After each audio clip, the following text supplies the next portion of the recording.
Definitely that's definitely another tri-state staple that we got right here. If you didn't go Cloud in the Bears bracket that we had recently, winners finals of that of Bears recently, Bears 100 was, I believe, Zomba versus D-Dog, which would be Rob versus Steve, but I think he was going Cloud. So up here in Tri-State, I'm definitely used to seeing a matchup like this for sure. FD, I'm not surprised to see this be the counter pick. Rob loves to catch jumps by the ledge, and Steve, of course, loves to build walls that, the platforms, depending on the matchup, may or may not help with some time arounds, but the Steve bread and butters will still work on the stage like you see here. I'm actually surprised that we started on Final Destination. I feel like this might potentially be Steve's best stage. Like he gets to add platforms if he wants, but not only that, he uses his shovel to actually mine for materials here. So that's just like there's just so many no-nos happening for me in this scenario. I mean, he gets to keep his pickaxe a little bit longer. So I don't know. It's very interesting, but we'll see exactly how it plays out for Kowalski or DH Hunter. So maybe there's something that he feels like he can do here that maybe he can't do in other stages. But right now, man, Kowalski really just putting in the work here, 125% already. Oh, parrying the laser as well, just to add a little bit of extra insult to injury. I gotta say, I'm not surprised, to see FD be the pick here. Like, for this particular matchup, for sure, I feel like Rob will definitely be able to control space and ledge trap very well on this stage. Like, if there's anything Rob players are really good at, it's catching jumps and, just catching, bad, options out of the ledge disadvantage right there, as the dash attack is going to take the stock. And this could be a really good stage for Steve. But it can also be kind of iffy because sometimes they like biplats and stuff like that, because it makes the walls a lot easier, because then the platform is above them, which makes them that much harder to be able to get in the wall on, because now you have to drop through the platform. And as we all know, in Smash Ultimate, being on a platform is very often not a very good thing. There's just something about being in the air in Smash Brothers that is just not good, that helps you get in disadvantage faster. Because, see, right here, you saw him just break through the wall right there a lot easier, and he doesn't have to, jump above and just sort of, drop through a platform, which gives Kowalski all the time in the world to just sort of just get away from him after the wall is built and just get his materials. Okay, well, ooh, nice. There we go. Up smash there, yeah, fantastic stuff. But yeah, the material game has been absolutely huge so far. Still not able to take a stock here. DH Hunter trying to make something happen. Down smash was a fantastic idea. Unfortunately, you're just trying to cover options at that point instead of just, really getting the stock that you wanted. I mean, you definitely wanted Steve to go the direction, but oh man, that's another stock down. And he's got diamond on deck and everything. He's probably going to save it till after the stock to try to build up as much damage as possible. He's got a fantastic lead as it is. There's no point really rushing things faster than you really need to. Well, there it goes. Yeah, with that back air lingering hitbox, you already know it. We're familiar with that up here in Tri-State for sure. There you go with the gyro, resetting that neutral once again. I feel like Steve is doing a really good job at holding down this neutral in Kowalski right now. But more than anything else, I feel like DH Hunter, the thing they need to try to focus on here is just closing out those stocks, because the Steve was living for a very, very long time right here. The damage, the bread and butters, that's on par for DH Hunter for the most part right here, but they're just not able to close very easily, which it's Steve. That can be difficult. Of course, the character builds walls in the corner to get their materials easy peasy for sure. So closing should definitely be the hard part, but it's definitely something that DH Hunter is going to have to find a way around if they want a chance at bringing this first game back, because this is a pretty big deficit, Skiff. I don't know, man. He's already got another diamond on deck. He's ready to close the stock out. 96% here. Oh, the switcheroo! Rob should be able to recover here. It shouldn't be a huge problem. We got the ledge trap set up now. Let's see what's going to happen. He's patient, takes his time. No big punish. Honestly, that was just really smart at DH Hunter, not pressing any panic options. Had the gyro out there to actually disrupt the Elytra as well. Man, dude, Kowalski just had all the scenarios popped up. He literally had the whole Acme Corporation just set up, ready to go, and DH Hunter somehow finding a way through.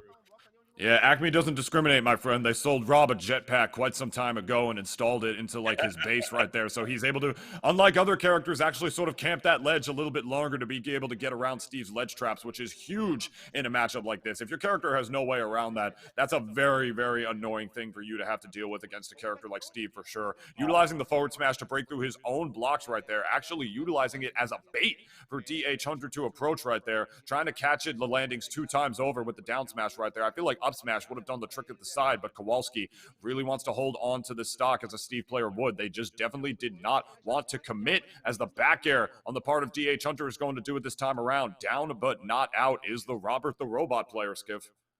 I mean, if they played this last stock like they did that second stock, things should be actually pretty okay. It's just a matter of not getting hit by any of the diamonds that Kowalski's going to be throwing out here.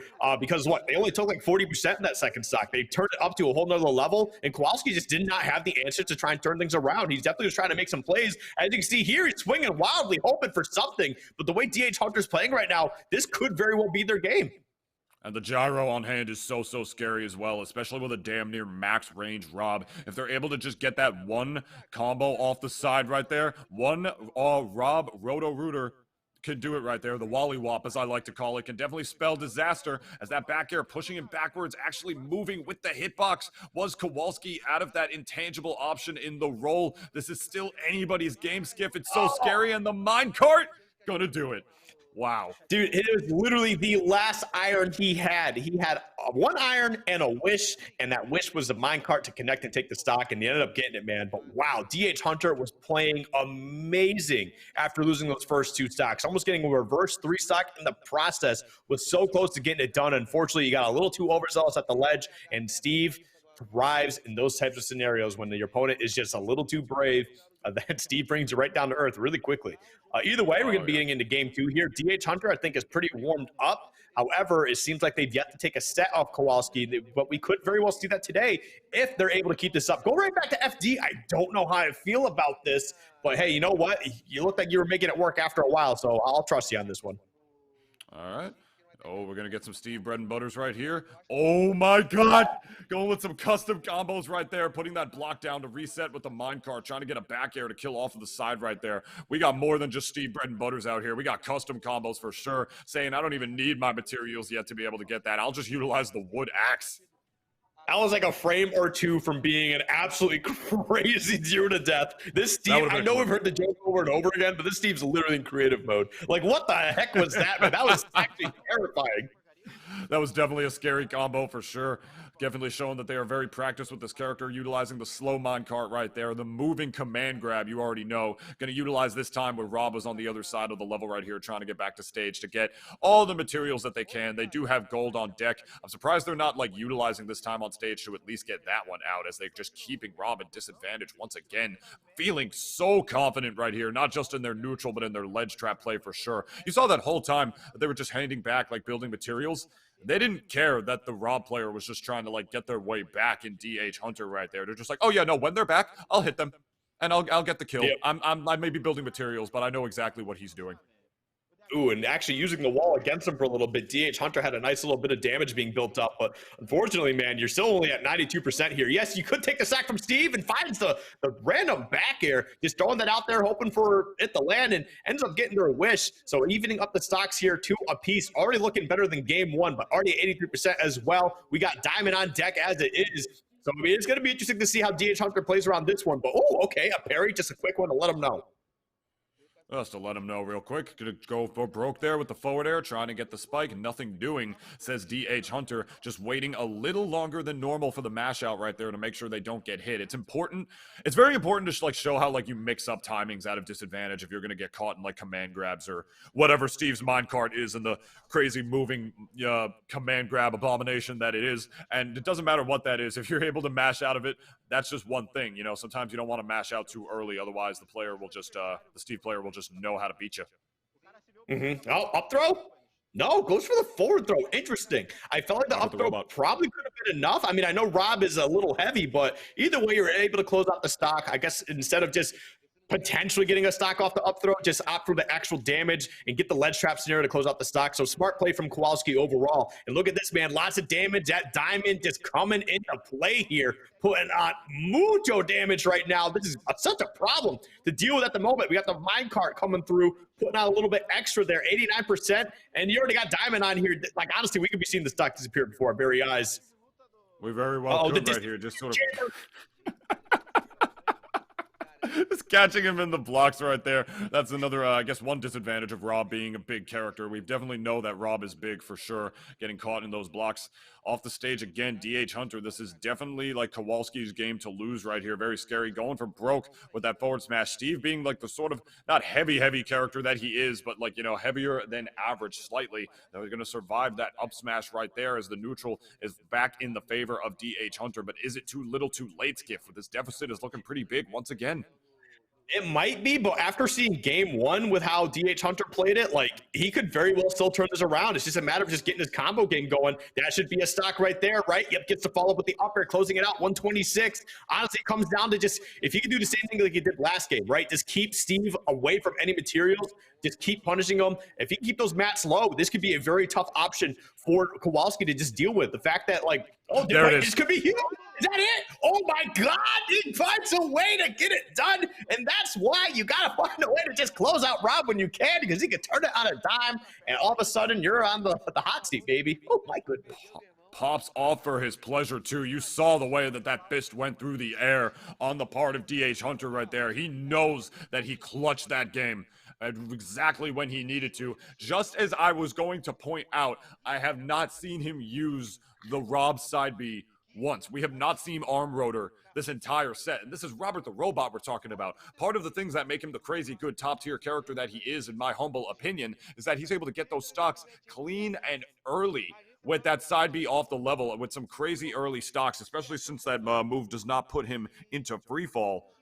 But there you go. We finally see him use it like when it matters. I was just wondering, I'm like, is this the Rob that does not use the arm rotor? No, this is the Rob that saves arm rotor when they need it the most. This is the Rob that doesn't play basic in that way to only rely on arm rotor. This is the Rob that is disciplined enough to use it exactly when they need it at the right time to just make their game plan less linear. And as a result, we are surviving in this game number 3 compared to insurmountable odds still on Final Destination.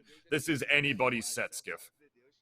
This is very well anybody's set, but honestly, so arm rotor is a solid move, but it's when you're able to get like a punish or an edge guard or potentially closing out a stock. Because if you just throw it out in neutral and your opponent's ready for it, it is not that great of a move. It's easy to shield the whole thing through, and it's punishable a lot. So you do have to find a way to dial it back and use it when it is most appropriate, like we just saw from DH Hunter right there. But right now, man, Kowalski on a tear in this game 3 already. Yeah, there you go. Going to take that stock trained by Skipper. You best believe that this Kowalski is smart enough at this stage in the game for sure. Already lapping in percent, trying to make his way back and get that back air jump read. Had the jump read, but it's just unfortunately not able to get the back air out in time for Kowalski to contest with a hitbox of their own this time around. Teching away is Kowalski. DH Hunter not wanting to commit in chasing them right there. And I think Kowalski realized that this time around, considering that they are the one who is in... considering that they are the one who is at the stock deficit right there in DH Hunter. So very good tech option right there for the survivability is Kowalski. I got to say, they're doing a good job at holding their leads throughout this entire set so far. Yeah, man, this has been the game every single time. It's basically Kowalski gets DH Hunter to last stock pretty much, and then Kowalski just goes on a tear. Like they unlock their final form and they just run their like last stock. It's been a very so far, but right now you got to find a way to get the stock out of here, man. You're already at 137 in your second stock here. This is already looking very troublesome, and there it goes. So hey, are we going to be able to see DH Hunter go on another tear here, really make something happen? It's not looking too good at the moment. 67% to get this one started. Oh my goodness. Finally able to land the back air for their troubles, though, is DH Hunter. I mean, we have seen them almost bring back game 1. We saw them bring back game 2 in the crazy clutch way that they did. This game number 3 is the true test for sure, because this is the biggest deficit that DH Hunter has been in throughout this entire set so far. And Kowalski, throughout the entire set, has been doing such a wonderful job at just keeping DH Hunter in disadvantage and just holding on to those leads for sure. Game number 3, though, like I said, biggest test that we got going on right here. Going to trip through the block right there. But getting the footstool into the Looney Tune? That is the Acme Corporation, the footstool into Anvil. That is the Acme Corporation right there. Fantastic stuff. Oh, man, you really hate to see it, but I love to see it at the same time. Great stuff there from Kowalski. Just really putting the stamp on closing it out, man. They did not want DH Hunter going on another run.